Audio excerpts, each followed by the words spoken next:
Today I'm making a cozy pouch for my camera, the one I'm currently filming with. When I started filming this project, I thought it was going to be a super quick one. I already had a pattern, it was a super quick and easy sew. How hard could it be? Oh, how the tables have turned.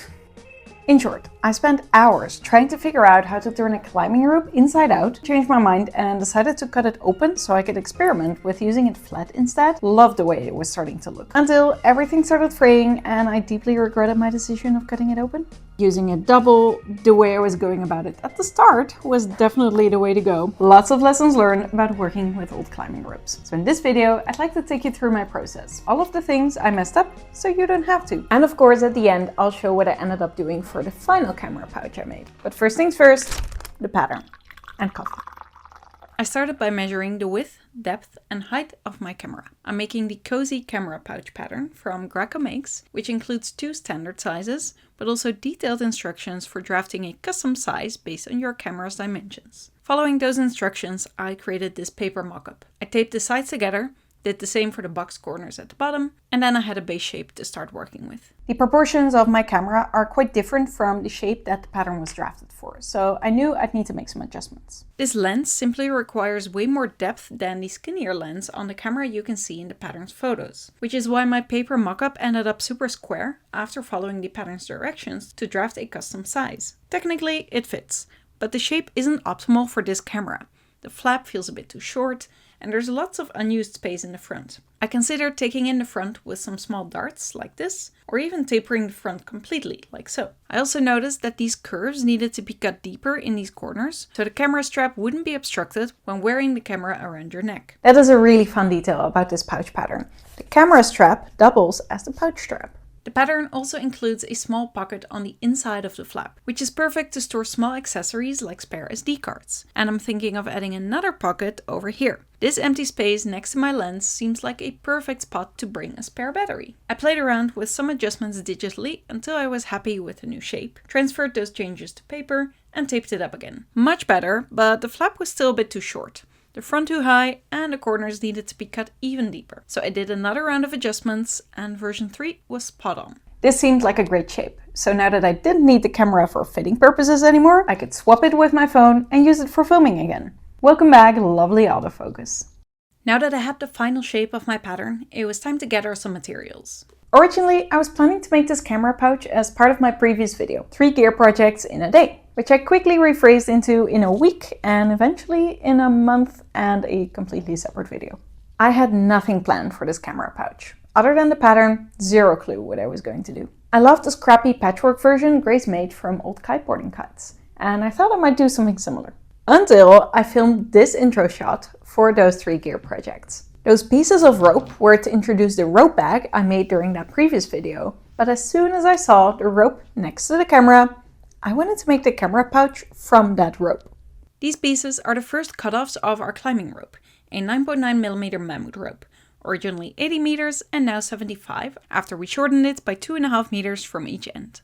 For those of you who don't climb, it's common practice to shorten a climbing rope every once in a while. Whenever you take a fall, the rope runs through these metal quick draws, which slowly causes the rope to wear down over time. You tie yourself to the rope at one of these ends, so it's always the same couple of meters that need to take all these falls, causing the ends to wear down quicker than the middle of the rope. So when the ends are starting to get too soft and fuzzy, it's good practice to cut them off. And don't forget to write down the new length on your rope so you always know how long your rope is. Enough about climbing, let's see what we can do with these cutoffs.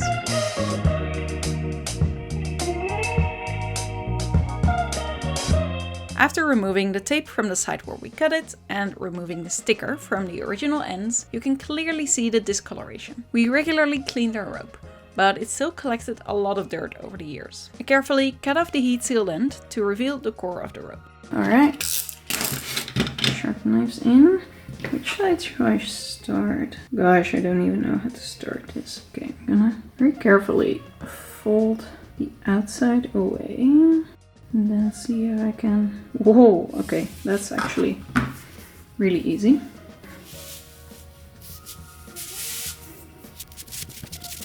Look at all of these, that's so cool. It's completely flat here now. So this is where the core ended up on the inside now, and this is all squished over. Okay, We're almost there now. Ooh. Wow, that's my entire core. And now, let's see if I can flip this one very carefully. And I think this is the trick, to like very gently fold it around itself, like so. It was not. I managed to get a tiny start, which made me think I was on the right path. But oh boy, I was wrong about that. But what was I even trying to do? I was trying to turn the sheath, the braided outer layer of the rope, inside out. The sheath tends to get fuzzy and dull over time, from being exposed to a lot of dirt and wear and tear. The inside, however, usually stays much cleaner, even after a rope has been used heavily. I had seen some videos of people flipping the sheath inside out for upcycling, so I was determined to do that myself. Getting it started is the hardest part, but once you get a little bit going, it slowly gets easier, just like anything in life. I'll add some timestamps to the next couple of clips to give you a reference of the actual amount of time I spent trying to turn this rope inside out.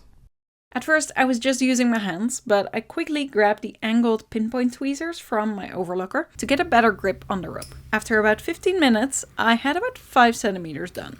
That's about 3 millimeters per minute, meaning one piece of 2.5 meters would take me about 12.5 hours. And I had to flip 2 of those pieces. For some reason, my determination levels were high that morning, so I persevered. Let's try more tools. Oh, okay, this is interesting. I'm getting further though. Very, very, very slowly. All progress I was able to make with the botkins was pretty much lost by the fact that I was pulling so hard on that edge, causing the weave to come undone further and further. The next tool I tried was a metal straw, which is a common way to help turning narrow spaghetti straps inside out in sewing. But even without the core of the rope, the sheath was still way too thick to fit inside the straw. Next up, same trick, but with a small plastic tube. I managed to slide it all the way along the rope, but there was too little space between the 2 layers of the rope. No way to slide the tube in between. More attempts with the tweezers, bodkins, and a miserably failed attempt where I hoped for some magic by feeding strong sewing thread through. No success, but it did inspire me to have a look at the other end of the rope. I tied some sewing thread to this end and to a blunt wool needle and fed it all the way through the rope. This time trying to get it started by pulling the end inside itself instead of going around like I was trying earlier, which looked promising until... No! Yep, the thread broke, but I felt like I was getting closer, so I gave it another try, this time with one of the strands from the core of the rope. I sewed one end to the sheath of the rope, tied the other end to the bodkin, and fed it all the way through again. And then it was time for some grip strength training. Let's get pulling.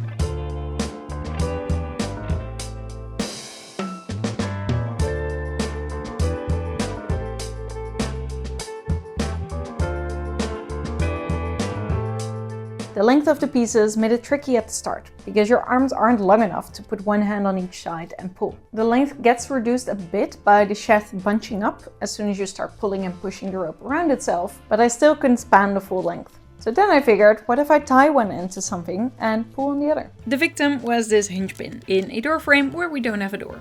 I tied an overhand loop knot in that core strand, hung that onto the pin and started pulling.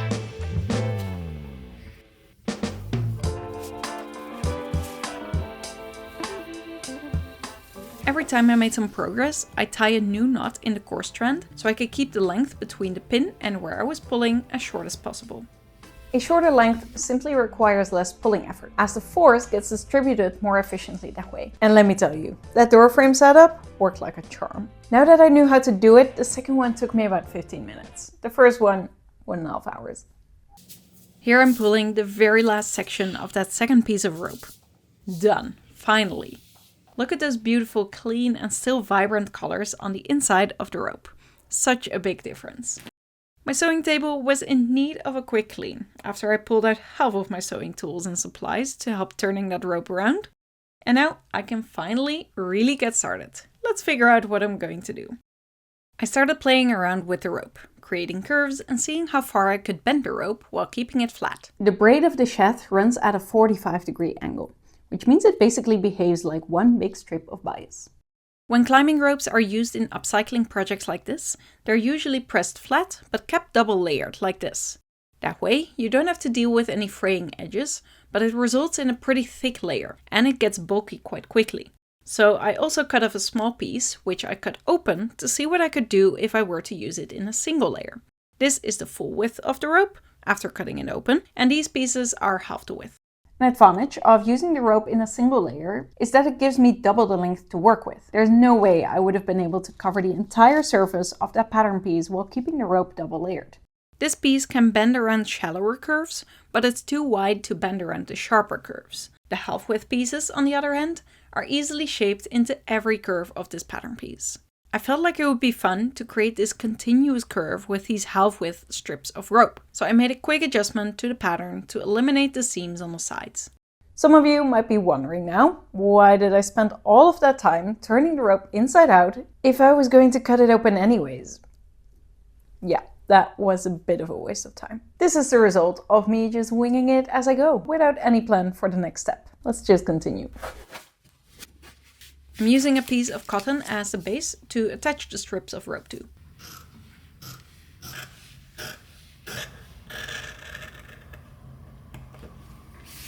Measuring out the length, cutting it open with pain in my heart and in my hands, they did not enjoy all of that pulling earlier, and then cut the strip in half. I immediately heat sealed the edges with a lighter, very lightly melting the fibers to hopefully stop them from fraying as soon as you even dare to touch them. Starting in the middle, I clipped that first strip along the entire edge, then secured it in place by stitching a few millimeters from the edge on both sides.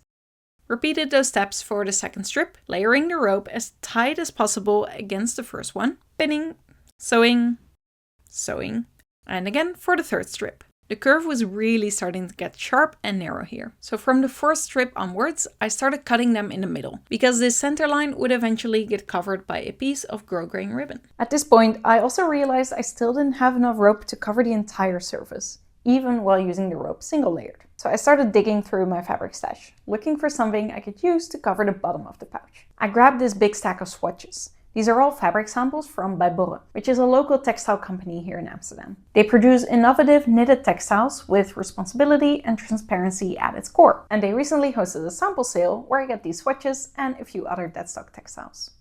Looking at the colors of the rope, I compared a couple of green and orange options. The swatches are all fully reversible, so both sides can be used. I still had a bunch of the blue nylon ripstop I used in my previous video, which could be nice to bind the edges with, and the neon orange cord could also be a fun addition here. Wasn't sure yet, but I had a little bit more rope left, so I added 2 more strips to fill up my base. Landed on dark green after all, which I basted in place, then cut off the excess, and removed the basting stitches again. Pieced together some scraps of a really old thin layer of batting. It's pilling all over, but it won't be visible in the end, so perfect to use up these old scraps. Something I forgot to mention earlier is that I didn't sew the strips of rope all the way until the edge at start and end. You can see it here in this clip. I left the rope ends unstitched to reduce bulk. That way I could sew the seam only through the fabric, and afterwards butt up the rope ends against each other. Here I'm marking the 1 cm seam allowance on the fabric and another 1 cm further on the rope to use as a reference while top stitching. I set my machine to a wide zigzag, short stitch length, and concealed the raw edges inside the zigzag by stitching right through the middle. Bobbin change and repeat over and over again.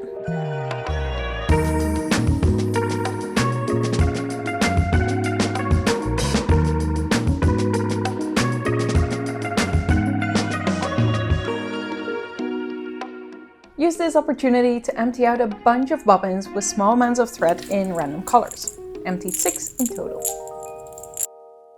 Decided to cover the seam between the last piece of rope and the green knit with the orange cord. Also secured with a white zigzag. Basted around all edges and cut off the excess batting. Trimmed the batting all the way until the seam line of this short front seam, again to reduce bulk, and also trimmed the rope ends. Accidentally cut into the seam allowance as well, so I decided to just sew this entire seam flat with the same white zigzag. Not the prettiest, but it's strong, and eventually it will get covered up anyways. Next, the bottom seam along the front, and the 2 seams along the sides. Flip it right side out and look at the way the ropes curve all the way around. Such a cool shape. Unfortunately, pushing out these corners was also the moment some of the raw edges started peeking out of those wide zigzag stitches. I immediately grabbed a lighter, trying to fight the fraying, but the damage was already done. I knew this was a risk when deciding to cut the rope open. I just hoped that the shape of this pouch would be rounded and curved enough, as in no sharp corners, and that the edges would be secure enough after heat sealing, a straight stitch basting line, and the wide zigzag. But alas. I briefly considered covering up the edges with some thin twill tape, but I didn't really like the look of the high contrast black lines. And with this, there would still be a chance of the edges popping out after a bit of use.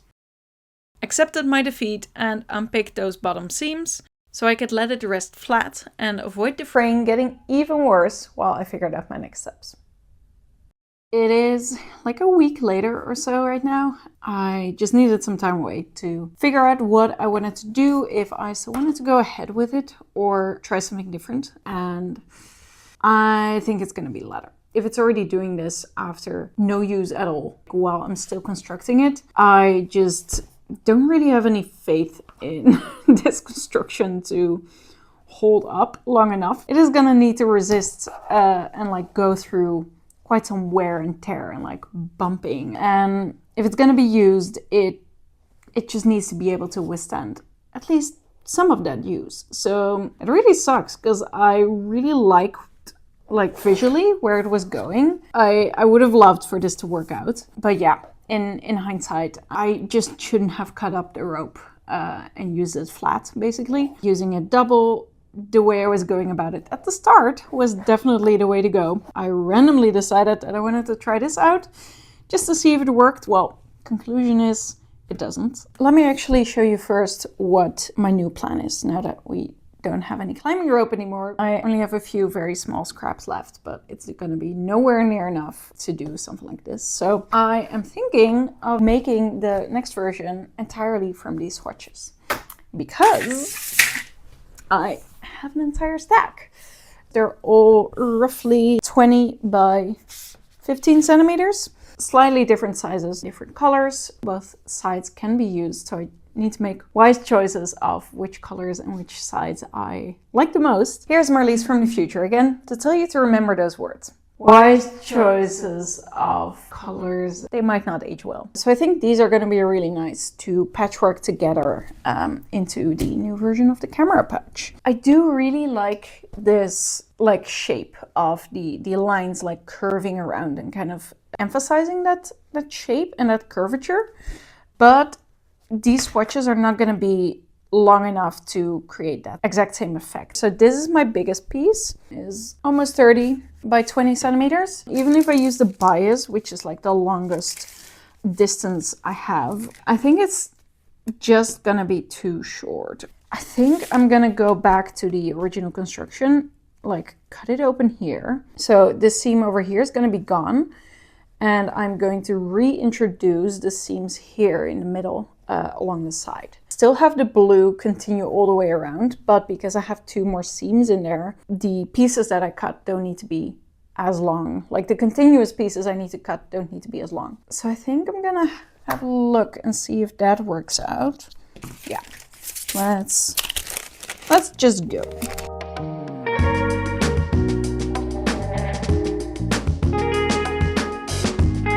Piece 1, which was attached like this over here, and now it's going to be whoop, coming back over here, and I overlap the seam allowances like so. So that one goes here, and then we do the same on this side.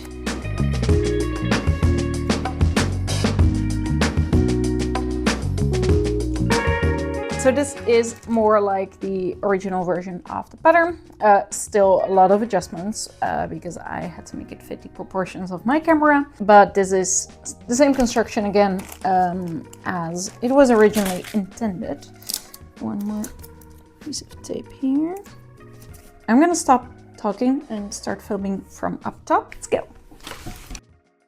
Check, check, double check. Seems like I can fit this edge onto my piece now. I traced the pattern piece so I could cut this one up for my patchwork pieces. Mark the seam allowances and the width of the grosgrain along that center line. I then started drawing in those same curves as I created with the climbing rope, parallel to the edge at first, and as the curve got narrower, letting them end in a point underneath the grosgrain. I decided to round off that point into an oval shape here at the bottom of the pouch, which was in hindsight already starting to hint towards a very specific, distinctive shape. If you don't see yet what I'm talking about here, don't worry. My naive color choices later on will make it more clear. After cutting up all of the different pieces, I wasn't really paying attention to color placement anymore. I was just trying to make sure I could fit all pieces that had to be in the same color on any piece that would fit those pieces. Started with the biggest ones and completely disregarded grain lines because I needed every last few millimeters of some of those swatches. I luckily had a few swatches that shared the same color on the face, only the back was different, which gave me a bit more surface to work with. Here I was trying to see what my current order of colors was going to look like, but without the shapes of the pieces, I definitely missed what was going on with those reds.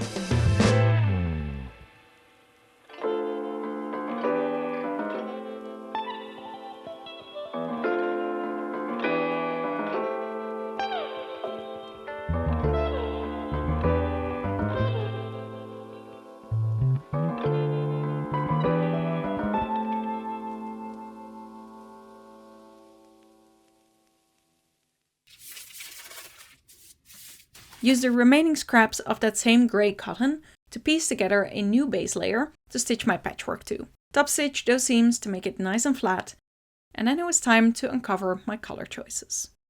So do you see what I see now? Someone please tell me that this doesn't scream female private parts to you?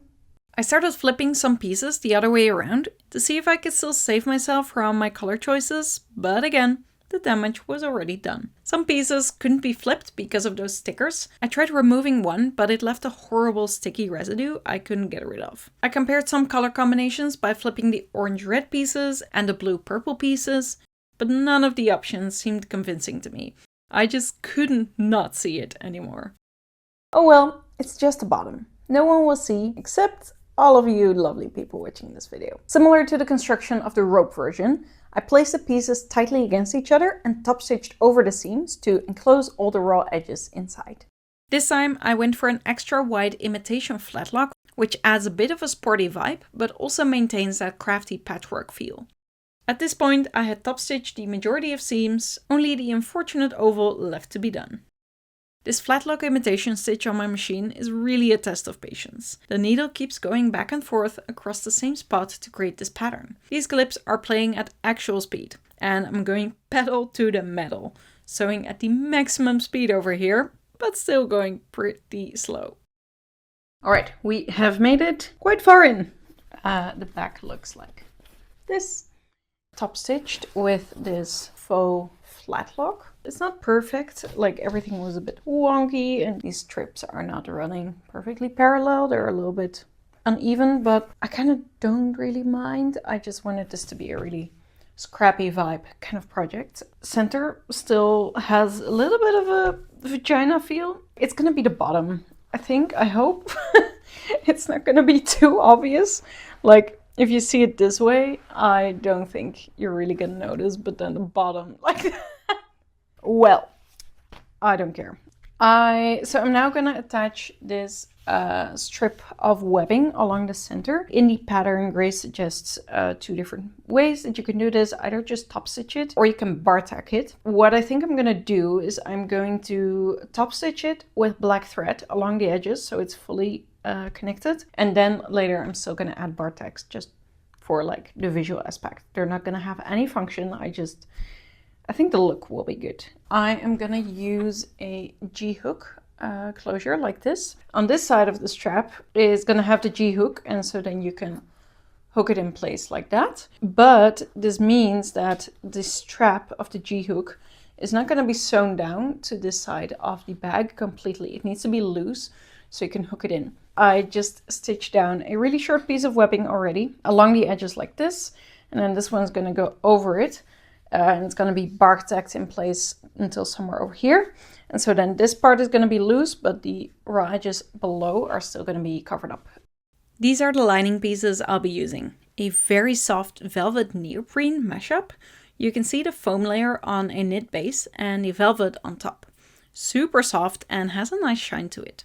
The foam makes it bouncy and protective, which seemed like a great lining to give the camera some cushioning. I literally had just enough to cut these few small lining pieces. I only had a few tiny scraps of this material, which were leftovers from this piece I worked on during an internship I did years ago in Antwerp. I loved this fabric, held onto it for ages, but never knew what to use it for. Until today. I'm planning to use the plain black backside for the top flap section. For the little pocket, I'm hoping to make it work with this grey mesh, combined with this pretty Riri zipper. This zip has also been in my stash for ages, must be at least 10 years now, but it was always too short for everything I wanted to make. Today is finally the day. Let's start assembling. No, first I'm going to do the webbing, and then afterwards I'm going to start assembling the lining.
To finish those mesh edges in a nice way, I added some black tape on both sides of the zipper, which makes for a really clean finish. Alright, this is what we have now. Flap, we have our pocket over here. So now we just need to box these corners. And same thing over here. Here, I still need to close these sides, really trying to make sure I match up these collars well before clipping it. Clip that in place. And same thing on the side. Paying attention to like 1 centimeter depth from the edge, because that is where I'm going to be sewing, so I want them to align at that spot. Afterwards, I'm also gonna box out these corners like this. And there's our menstruation pad. Awful color choices for these shapes. I am beyond the point of caring. You can see that I have a little bit of overlap where I can trim the lining a little bit more so it meets this one. But what I actually want to do, because this flap is going to be folding down over the rest, I'm going to create a very gentle curve, something in this direction. By creating that curve, I shorten the lining even more than if I were to measure this flat, to kind of force that curve into this flap so that it sits very nice and flat when it is closed. Even on both sides, of course. If I lay it flat now, I have a little bit of ease here, a bit too much pace. And that is that curve. Pin it really well and try to ease in that axis to really kind of force that curve into the whole flap area. I want to have the outside of the bag on the bottom of my machine while basting them, because that is where the ease is. So I'm going to position my bag like this. And then here at the strap, I'm going to go back and forth a few times to really lock that in place. Over here at the front, make sure to flap that piece of grosgrain away.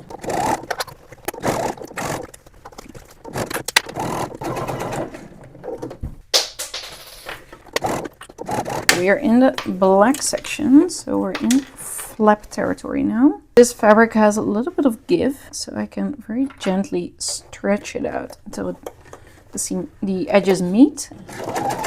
And now I'm going to continue sewing. I always like, you can see I'm using my thumbs to kind of keep the fabric, push it up a little bit into that curve that I wanted to end up in. So I keep making sure that my edges are aligned. And I very gently try to force that curve a bit into the flap. Again, fold the grosgrain strap, the little loose end, out of the way. Curve again, so I'm going to stretch it a tiny bit to figure out where the middle is. Put in a clip and then let it relax again.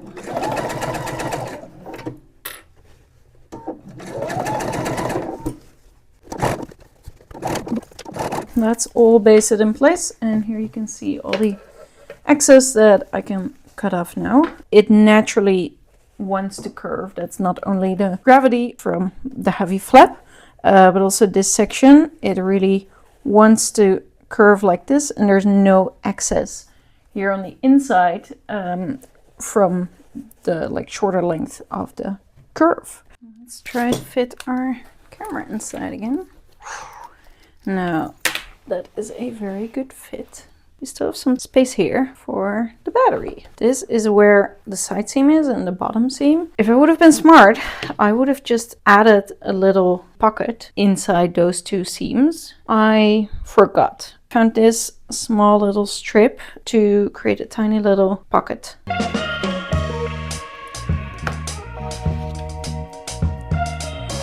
Perfect fit.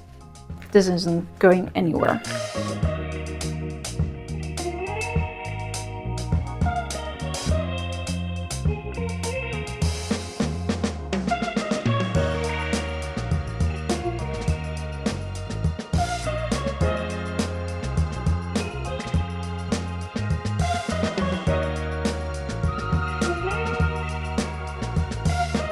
Alright, I think it's time to wrap this up and show you a few more clips of the finished result.